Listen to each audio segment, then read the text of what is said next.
Molefe, uLucky Montana kanye namalungu eqembu le-MK ephalamende.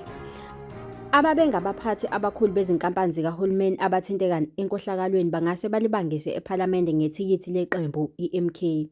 Ngesenzo esingamangazi esizozamazamisa isimo sezepolitiki eNingizimu Afrika.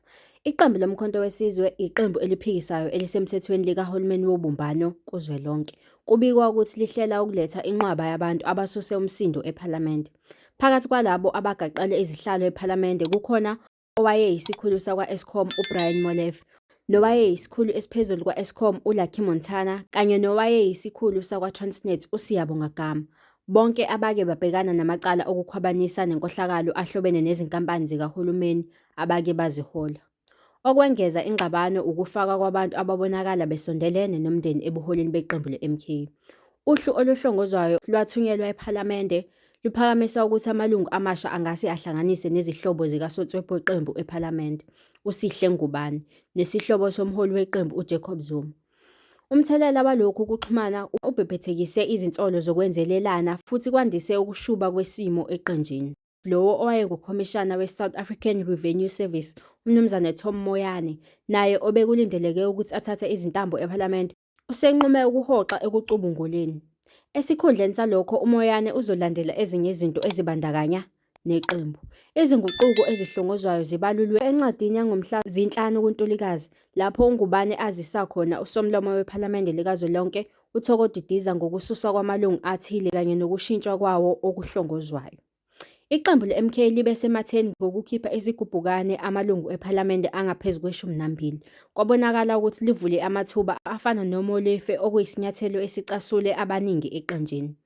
Iphalamende liqinisekisile ukuthi lizitholile izincwadi ezivela eqenjini le-MK elazisa usomlomo ngesinqumo salo sokususa amalungu ayi-15 amele umphakathi ephalamende likazwelonke.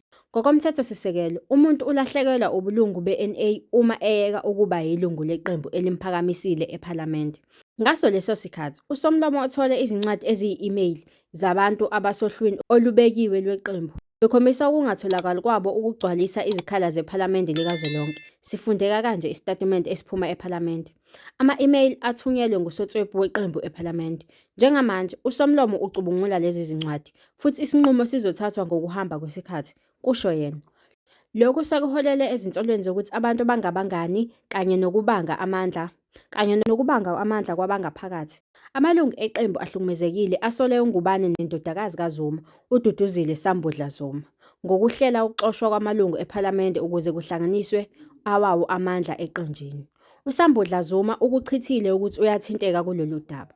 Kukhona nezinsolo zokuthi umholi weqembu uMnumzane Jacob Zuma akazi ngezinguquko. Sihlangane nomengameli kulandela ukufungiswa wajabula ngathi akakazi akhulume ngalezi zinguquko ezintsha, kusho elinye ilungu lephalamende elilahlekelwe yisihlalo. Lezi zindaba ukuzifundelwa uNothi kaMaphumulo. Stay connected.